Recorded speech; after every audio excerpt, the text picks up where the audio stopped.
क्या आप सोच सकते हैं कि आप अपनी ग्रेजुएशन की डिग्री लेने स्टेज पर जाएं और वहां आपको पता चले कि आपकी लाखों रुपए की पढ़ाई का कर्जा यानी कि स्टूडेंट लोन एक झटके में खत्म हो गया है। सुनने में ये किसी फिल्म की कहानी जैसा लगता है ना? लेकिन 8 मई 2026 को नॉर्थ कैरोलिना स्टेट यूनिवर्सिटी के दीक्षांत समारोह में कुछ ऐसा ही हुआ। जब भारतीय मूल के बिजनेसमैन अनिल कोचर स्टेज पर आए तो उन्होंने वो किया जिसकी किसी ने कल्पना भी नहीं की थी। आज की इस वीडियो में हम जानेंगे उस इंसान की कहानी जिसने 176 स्टूडेंट्स का भविष्य कर्ज मुक्त कर दिया। नॉर्थ कैरोलिना का रेनॉल्ड्स कोलिजियम खचाखच भरा था। स्टूडेंट्स अपनी डिग्री का इंतजार कर रहे थे, तभी अनिल कोचर स्पीच देने आते हैं। वो अचानक ऐलान करते हैं कि वह और उनकी पत्नी Merlin Wilson college of textile के सभी 176 स्टूडेंट्स का आखिरी साल का पूरा एजुकेशन लोन खुद चुकाएंगे। जैसे ही ये शब्द उनके मुंह से निकले, पूरा हॉल तालियों की गूंज और खुशी की चीखों से भर गया। कई स्टूडेंट्स की आंखों में आंसू थे। सोचिए उन परिवारों पर से कितना बड़ा बोझ उतर गया जो सालों तक इस लोन को चुकाने की प्लानिंग कर रहे थे। अब सवाल आता है कि आखिर अनिल कोचर ने इतना बड़ा कदम उठाया क्यों?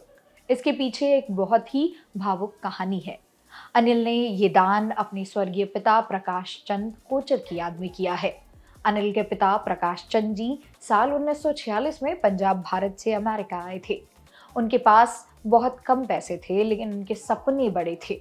उन्होंने इसी यूनिवर्सिटी से टेक्सटाइल की पढ़ाई की और अमेरिका में एक सफल करियर बनाया। अनिल कोचर ने अपनी स्पीच में कहा, मेरे पिता का सफर उम्मीद और दृढ़ संकल्प की कहानी थी। आज मैं जो कुछ भी हूँ, उनकी उसी मेहनत की वजह से हूँ। वह चाहते थे कि आज के स्टूडेंट भी उसी आज़ादी के साथ अपने सपनों को पूरा कर सके जैसे कि उनके पिता ने किया था। कोचर परिवार का नाता इस यूनिवर्सिटी से दशकों पुराना है। प्रकाश चंद जी साल 1950 में यहाँ से ग्रेजुएट हुए थे।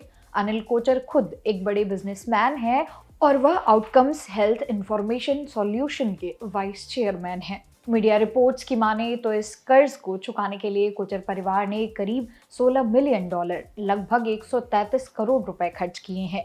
ये सिर्फ पैसा नहीं, ये एक निवेश है उन 176 युवाओं के भविष्य में जो अब बिना किसी लोन के डर के रिस्क के अपनी जिंदगी संवार पाएंगे। दोस्तों, अनिल कोचर की ये कहानी हमें सिखाती है कि कामयाबी का असली मतलब सिर्फ पैसा कमाना नहीं, बल्कि दूसरों के रास्ते से कांटे हटाना भी है। एक भारतीय बेटे ने अपने पिता के सम्मान में जो किया, उसने आज पूरी दुनिया का दिल जीत लिया। उन सभी 176 स्टूडेंट्स के लिए अब सफर बिना किसी बोझ के शुरू होगा। आपका इस बारे में क्या सोचना है? क्या आपको लगता है कि भारत में भी ऐसे बड़े दानवीर होने चाहिए जो स्टूडेंट्स की मदद करें? हमें कमेंट बॉक्स में अपने विचार जरूर बताएं। वीडियो पसंद आई हो तो इसे शेयर और लाइक जरूर करें। इसी तरह की इंस्पिरेशनल वीडियोस को देखने के लिए सब्सक्राइब करें जागरण जोश। मेरा नाम है मोनाली पांडे। मिलते हैं अगले वीडियो में।